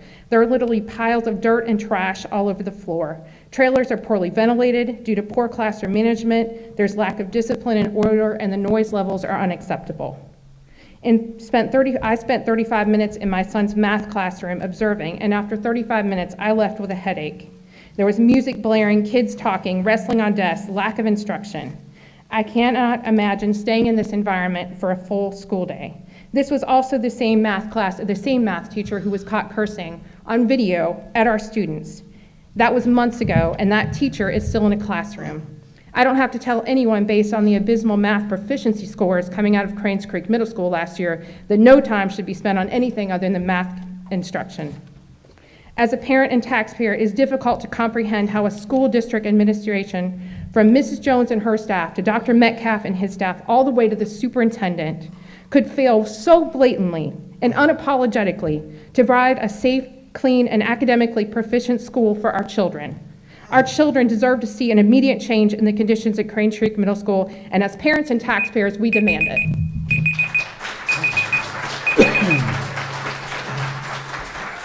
Dr. Boger, thank you for taking your time to speak out on this issue. If you all check the personnel report, I believe you're going to find that there's been a change in leadership at Cranes Creek. Secondly, I would like the personnel report that was approved by this board less than an hour ago. I would also like to point out that the #1 priority of my construction committee is elimination of trailers throughout all of Moore County schools, not just Cranes Creek. I find them despicable and ridiculous and embarrassing that we even have them, and we're going to fix that within 2 years, but it does take time to do construction projects. So anyway, thank you for taking the time to speak out. The next speakers are Ms. Leach, Ms. Losapio, and Ms. Watkins.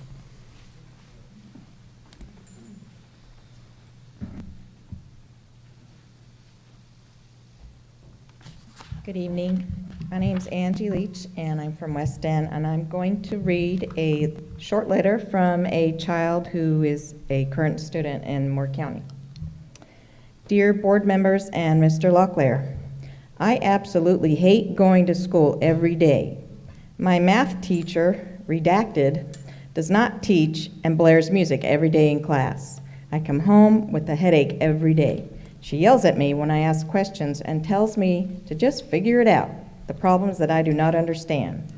She says I have missing assignments when I know I have turned them in. I'm getting bad grades in math, but it's not my fault. There is no soap in the bathrooms. Since I started school, I have witnessed lots of fights, and sometimes teachers get hit. Teachers get cursed at and disrespected every day, and no one writes up the kids doing the bad things. I have been grabbed, punched, had my things taken, and I get called names multiple times per day. I'm afraid because one of the kids in my class has threatened to come to school with a gun and shoot me. Please do something to improve our school. I feel like our principal does not care about us at all, and that no one cares about us going to a bad school. Thank you. Thank you, Ms. Leach.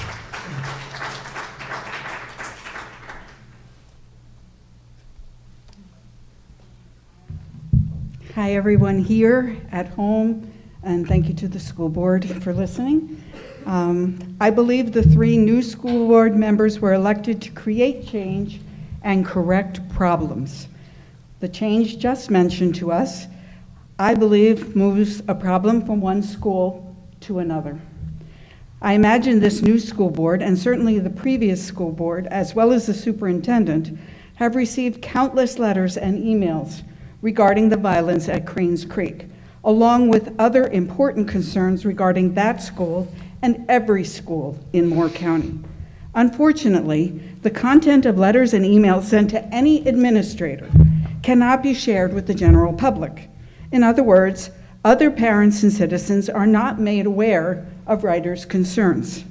I've been given some letters from parents, students, and citizens, and will read them at public comment without disclosing names in order to share the information.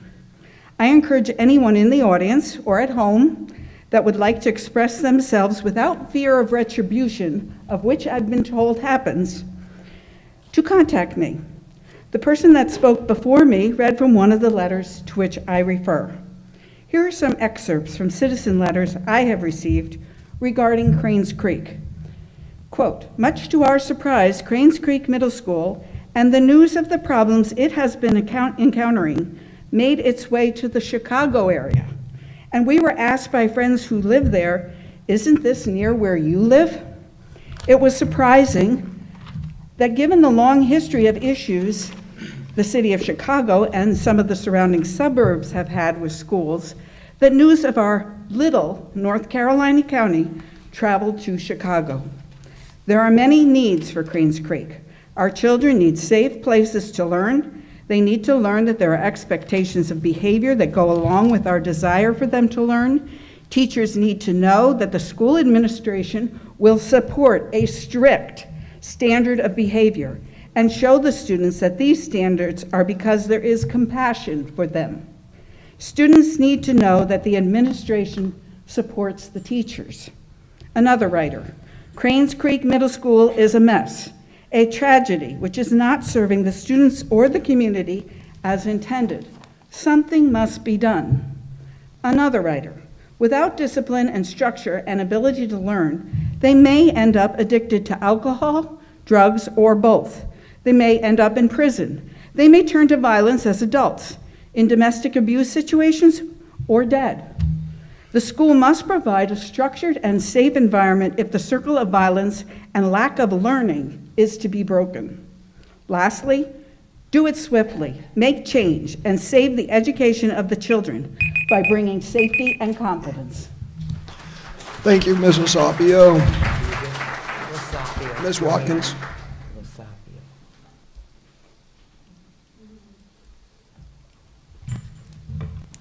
Good afternoon, Olinda Watkins, and I'd like to say to your attorney, my husband, Al Shirley, let me tell you hello.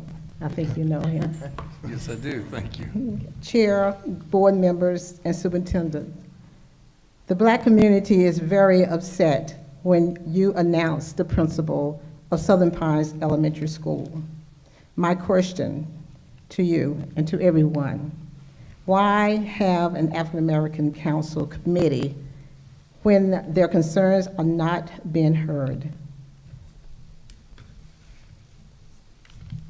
The NAACP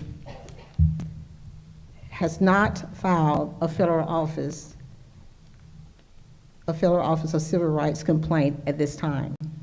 But I use my minute to inform you that we have received complaints that the assistant principals of color were not given the same treatment when they applied for vacant principalship. As is our policy, I would be glad to discuss with this information, this complaint, with Dr. Locklear at a later time. Thank you so much. Thank you, Ms. Watkins.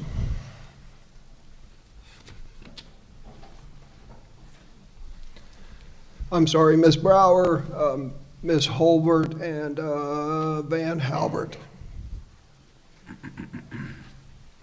And those will be the last three speakers for this meeting.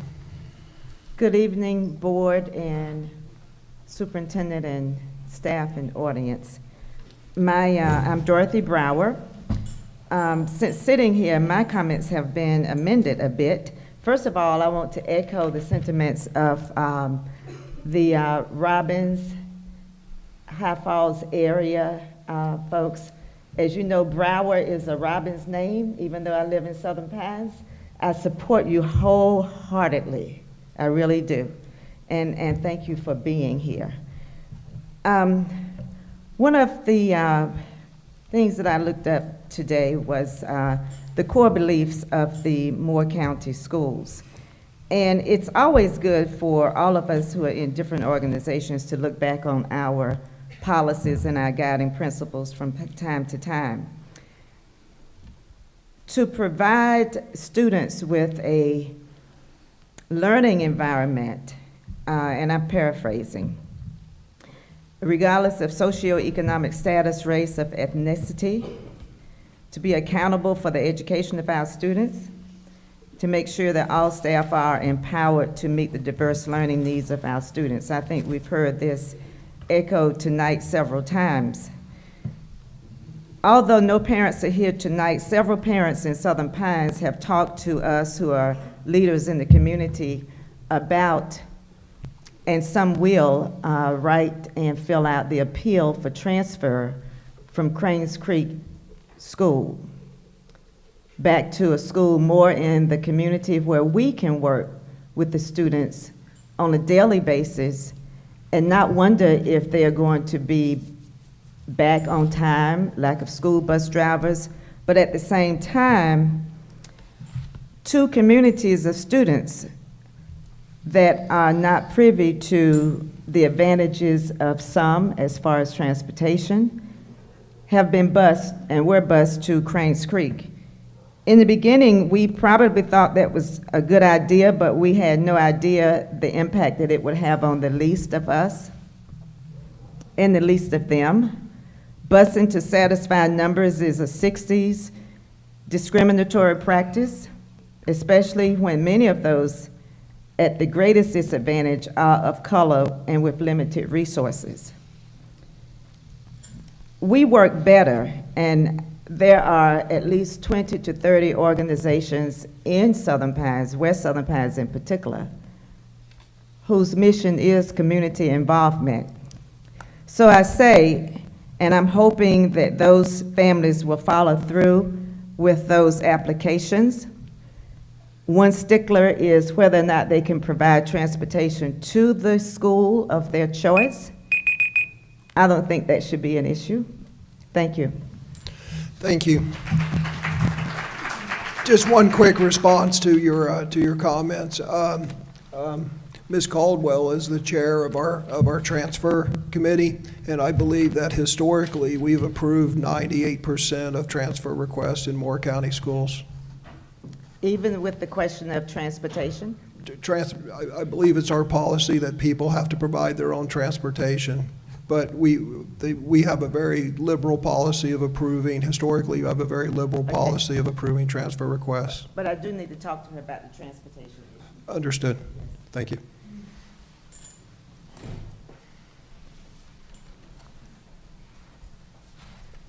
Hi, my name is Joy Halbert. I'm from West End. I'm a concerned taxpayer. I'm going to read a letter, some points of some things that need to be considered from another parent's writing, or another taxpayer. Number one, more emphasis in providing a safe environment for students and staff in every school. Two, a return to traditional academics, reading, math, science, history, without teaching critical race theory, emotional learning, and inappropriate sex topics or gender studies. Three, more emphasis on improving every school's performance in Moore County. Four, fiscal responsibility. The last one, consideration for recruitment of staff from retired military and other professions with a fast track to teacher certification if necessary. I still have time, and I'm so angry right this second. If I was a board member, I would be wherever that school is that those kids are in danger. It's your responsibility to make sure they're safe. I would myself, I physically be there, and that's your job. Thank you. Just one note, Ms. Brower, I did misspeak. Mr. Levy's the chair of the school assignment committee, but in his absence, you can certainly, Ms. Caldwell will be happy to address your concerns. Hi, I'm Van Halbert. I'm going to read you one of the many letters that Joanne received regarding concerned parents. To the School Board of Moore County, North Carolina. We are taxpayers of Moore County and are very concerned about the state of our public schools. We have recently seen the grade cards for our public schools and are alarmed that we have D and F schools. These parents must feel trapped in a failing system. A child must be presented with the tools to succeed. The school board must assure all children get this opportunity. We saw the frightening videos of violence in our schools and can't imagine how the Cranes Creek parents feel sending their children to a place where they have to be concerned for their child's safety. This is not acceptable. Parents need to be assured their children will leave the school system with the knowledge they need to succeed. These children need to learn how to think, learn to discipline themselves, and know how to have a solid educational base to pursue their dreams. Now that we have a new school board, we pray that you will help these parents and children. Let's make these schools safe and get back to the basics. These children must know how to read, do math, and write. How can we send them out in the world without these tools? Please address these issues immediately. This is an educational emergency. Thank you. Thank you. That concludes today's public comment period. Y'all want to take a break? Anybody? Break. We'll take a 5-minute recess. We'll reconvene at 7:30.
The next agenda item is item 7A, approval of school bus driver recruitment and retention pilot proposal. Thank you, Mr. Hensley, and Ms. Purvis is going to join me with this, but last week we did brief the board on a pilot proposal idea to really target it towards recruitment of bus drivers, really from our current staff, and retaining our staff, our great bus drivers, our incredibly dedicated bus drivers, and I know how passionate this board is about that. And I know Ms. Bruno has ridden our school buses recently. I know she's extremely passionate about that. And so there's the draft proposal. Just want to lay it out to you again, and it comes that we'd like to recommend on a pilot basis to begin on March 1st and to analyze the impact of these proposals through the remainder of this school year. The first is that our drivers who have perfect attendance each month would receive a $50 bonus each month they have perfect attendance. And this is, many of our drivers currently have this, I believe about 60, Ms. Purvis, each month, and that shows how dedicated they are, showing up every day, driving those routes. They would receive a $50 additional bonus with their monthly pay. We'd estimate that to be a cost impact for the remainder of this year from $12,000 to $15,000. We'd also, as part of this pilot proposal, allot an additional $10 per day for drivers who are dual employees, which mean maybe they're a custodian at one of our schools and also drive our buses, or maybe they work in our cafeteria or teacher assistant. So allot an additional $10 per day for drivers who are dual employees and drive AM and PM routes. That would be $200 per month. That would have a cost impact anywhere, depending, hopefully we'll recruit some more of our current employees to join that. That would be an estimated cost impact of $36,000 to $50,000. So these initiatives really are about retaining our dedicated school bus drivers who show up to work each day, transporting our students safely to and from school. The initiative of the dual employees is really about a strategy to show appreciation for our current dual employees who drive a school bus route in addition to their other duties, and to provide a recruitment initiative for other employees who currently hold a school bus driver's license, or CDL, to begin driving a route. So again, this comes with my recommendation to approve this on a pilot basis for the remainder of this year, see what the impact is as we work through the year, do an analysis. As part of that analysis, Ms. Purvis is also going to do a market analysis of transportation department and school bus driver wages across the region and among like school districts across the state to see where we line up with our wages. And so, again, this comes with my recommendation that the board approve, and Ms. Purvis and I are answering any questions that you may have.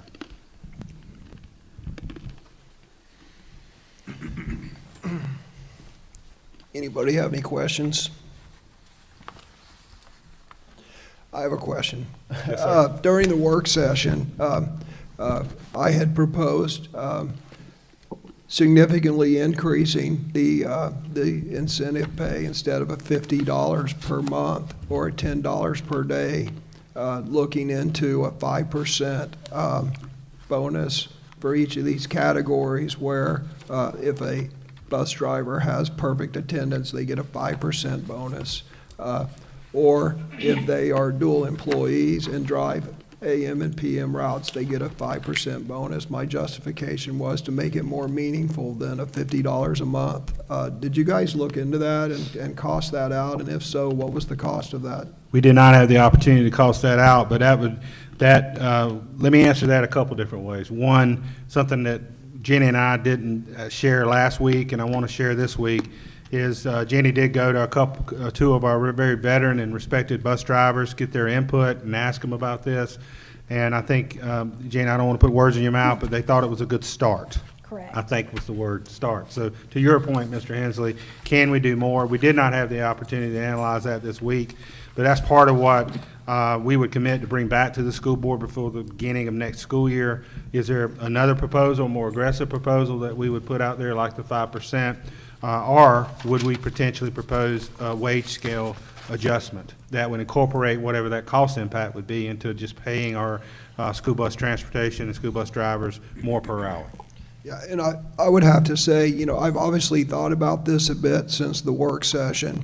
And, In the last 2 years, we've given 2 significant pay raises to our school bus drivers from, a floor of $10 an hour or less to $12 an hour or less. And then with the help of the General Assembly, we got them up to a minimum of $15 an hour, which, by the way, just so everybody understands this, the way the law was written is all state employees in North Carolina had a $15 an hour minimum wage, except for some reason, school employees. School employees did not enjoy the same $15 an hour minimum wage that all state employees had enjoyed for years in the General Assembly, and we're thankful for them doing that. They closed that gap last year and put everyone an equal thing.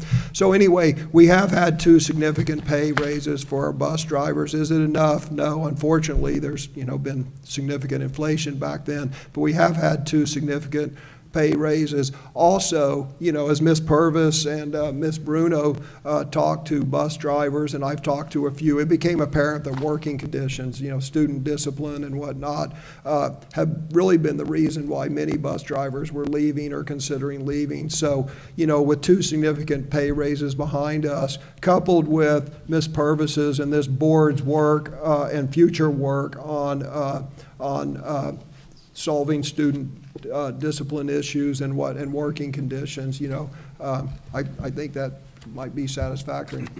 So do I have a motion to approve this? So moved. Second? Any discussion? Okay, real quick, is Ms. Davis on the line? Shannon, are you still there? Yes, I'm here. Can you hear me? Yes, ma'am, we can hear you, so we're gonna have a vote. So all in favor of the motion, say aye. Aye. Aye. That came across loud and Aye. clear. Aye. Any opposed?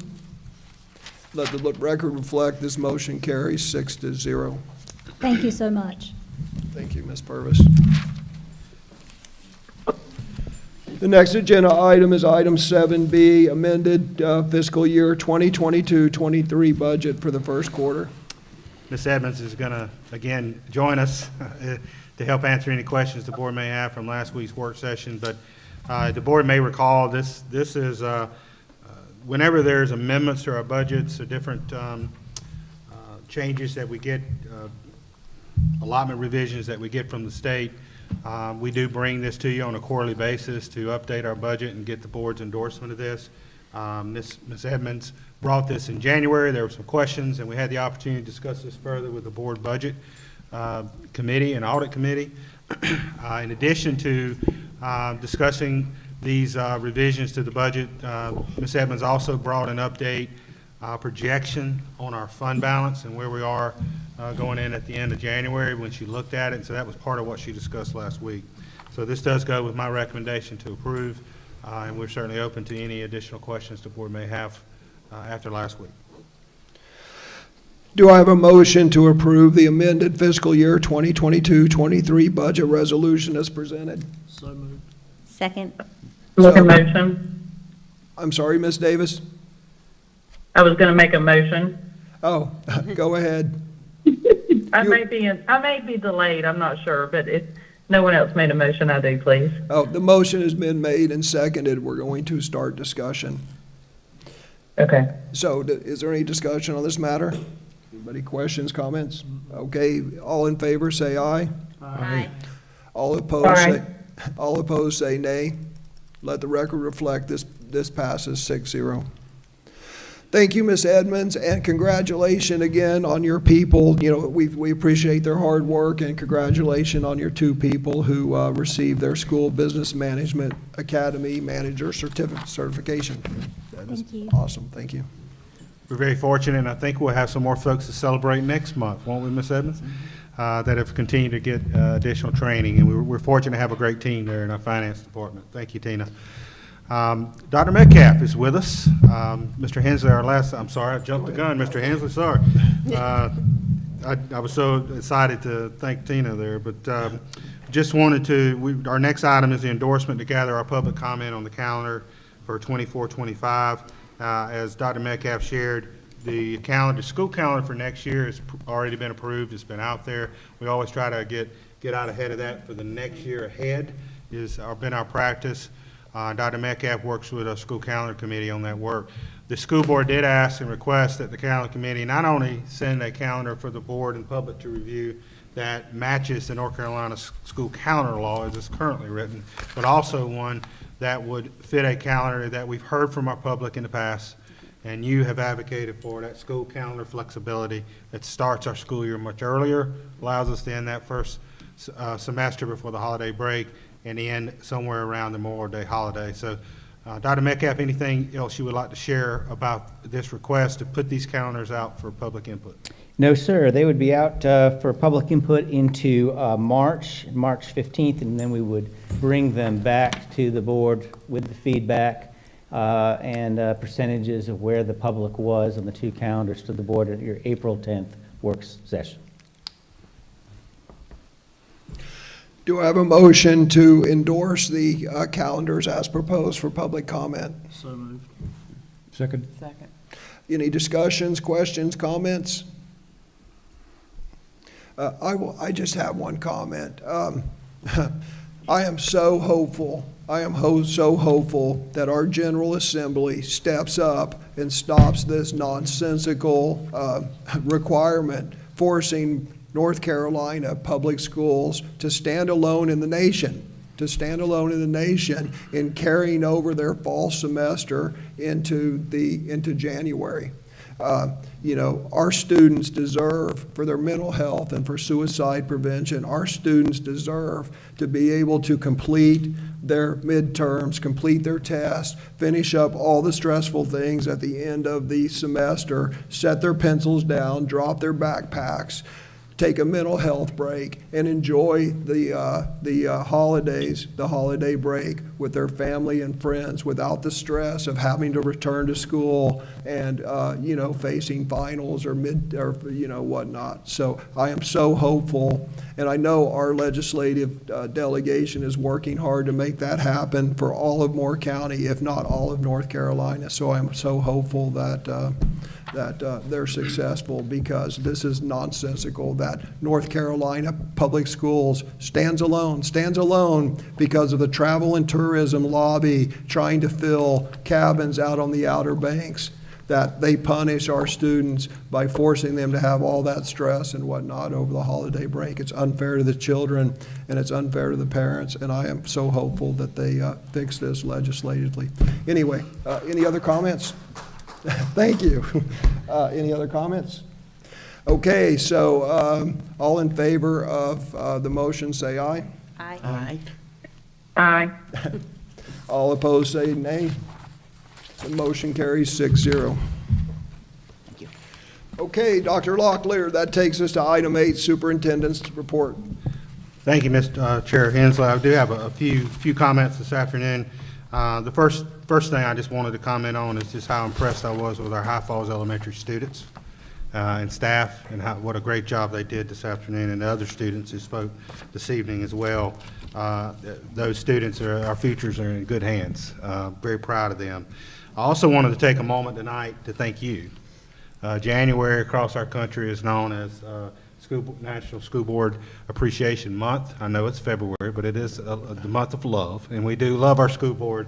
And we did ask through the month of January that our schools share their appreciation for you. And so in front of you, you have cards there in the baskets. Cindy, of course, done a wonderful job putting those together. Thank you, Cindy. Thank you. And just sharing appreciation for what you do. And I want to personally thank you as your superintendent for what you do, the countless hours that you put into this, your service as a school board member here in Moore County, whether that be the countless hours, not only in meetings, but going and visiting our schools, the time you're spending on committees, the times you spend working with parents and being in the community in different ways. So I just want to say thank you. The work that you're doing is going to impact our community for years and years to come. So thank you. Yes. Thank you. Also quickly, just want to note that this is School Bus Appreciation Week. What a great time to recognize that. We had a couple of things tonight to remind us of the impact of our school bus drivers. Miss Penland, we're going on 53 years of service to Moore County schools and driving our school buses. your approval tonight of our pilot proposals for recruitment and retention purposes of our school bus drivers. We're so grateful for the work our drivers do every day, critical. They can't learn if they don't get to school safely and get home safely, so we're very appreciative of that work. And also just want to give a kudos to a couple of Viking teams that had a lot of success recently. Our Navy JROTC program rifle team at Union Pines High School competed at the national championship, and they finished 17th in the nation from over 500 programs in the Navy Nationals rival marksmanship competition last weekend. And our wrestling team from Union Pines High School for the second year in a row were state runner-up at the team state championship. So just want to congratulate our Vikings. And those are my comments tonight, Chair Hensley. Thank you. Thank you. We will move on to board comments. Mr. Benway? Yes, I'd like to take the opportunity to put some kudos out there, well-deserved.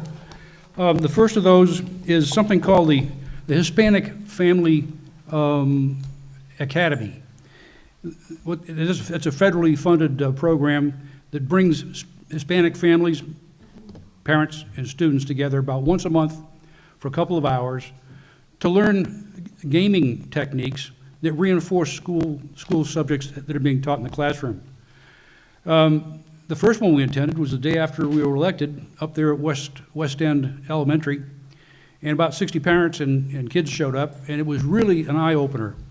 The first thing that really struck me was here you have the opportunity to have a parent, a student, and a teacher together for 2 hours focusing on learning. And I think that's a tremendous feat. If you could accomplish that and adapt it across the whole system, we'd be well ahead, believe me. Miss Sylvia McDonald runs that program, and she's backstopped by Miss Donna Gephardt, and I had the opportunity to sit with them and talk to some of these issues. So I think this is really something to watch and to attend some of these some evening.